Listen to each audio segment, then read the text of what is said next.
ನಿಮ್ಮ ಭಕ್ತರು ರಾಯರ ಸೇವೆ ಮಾಡಿದ್ರೆ ಅನುಗ್ರಹ ಮಾಡುತ್ತಾರೆ ಅಂತ ಎಲ್ಲರೂ ಹೇಳ್ತಾರೆ. ನಾನು ಸೇವೆ ಮಾಡಿದ್ರೆ ನನಗೆ ಅನುಗ್ರಹ ಮಾಡಿಲ್ಲ, ನಿಮ್ ಭಕ್ತನಿಗೆ ಸ್ವಲ್ಪ ಹೇಳ್ರಿ ಅಂತ ಒಂದು ಪತ್ರ ಬರೆದು ಹುಂಡಿಗೆ ಹಾಕಿದ್ರಂತೆ.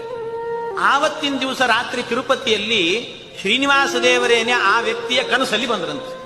ಅವನ ಕನಸಲ್ಲಿ ಬಂದು ಕೇಳಿದ್ರಂತೆ, ಯಾಕೆ ಹೀಗೆ ಮಾಡಿದ್ದಿ? ಅಲ್ಲ, ಮತ್ ಸೇವೆ ಮಾಡಿದ್ರೆ ನನಗೆ ವರವೇ ಕೊಟ್ಟಿಲ್ಲ ರಾಯರು. ರಾಯರನ್ನೇ ಕರೆಸಿದ್ರಂತೆ, ಕನಸಲ್ಲೇ ರಾಯರು ಕರೆಸಿದ್ರಂತೆ ಶ್ರೀನಿವಾಸ ದೇವರು. ಬನ್ನಿ ರಾಯರೇ ಅಂತ. ರಾಯರು ಬಂದ್ರಂತೆ. ಯಾಕೆ ಇವನಿಗೆ ಅನುಗ್ರಹ ಮಾಡಿಲ್ಲ ನೀವು ಅಂತ ಕೇಳಿದ್ರಂತೆ. ಅದಕ್ಕೆ ಇಲ್ಲ ಸ್ವಾಮಿ, ನನಗೆ ಸೇವೆ ಮಾಡಿದ್ರೆ ಅನುಗ್ರಹ ಮಾಡುತ್ತೀನಿ ಅಂದ್ರಂತೆ. ಸೇವೆ ಮಾಡಿದ್ದಾನಲ್ಲ, ಅದಕ್ಕೆ ಇಲ್ಲ ಸ್ವಾಮಿ, ಸೇವೆ ಮಾಡಿದ್ರೆ ಲಿಸ್ಟ್ ಅಲ್ಲಿ ಬರೆದಿಟ್ಕೊಂಡಿರ್ತಾರೆ ವಾದೀಂದ್ರ ತೀರ್ಥರು, ಅವ್ರನ್ನ ಕರೀಬೇಕಾದ್ರೆ.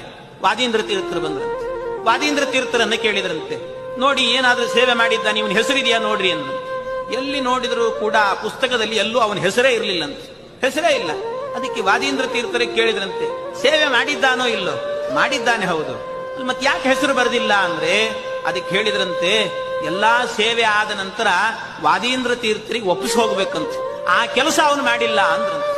ವಾದೀಂದ್ರ ತೀರ್ಥರಿಗೆ ಒಪ್ಪಿಸ್ಬೇಕಂತೆ, ಸ್ವಾಮಿ ನಾನು ಇಷ್ಟು ಸೇವೆ ಮಾಡಿದ್ದೀನಿ, ರಾಯರಿಗೆ ತಿಳಿಸಿಬಿಡಿ, ನನಗೆ ಅನುಗ್ರಹ ಮಾಡ್ಲಿಕ್ಕೆ ಹೇಳ್ರಿ ಏನು ಬೇಕಂತ.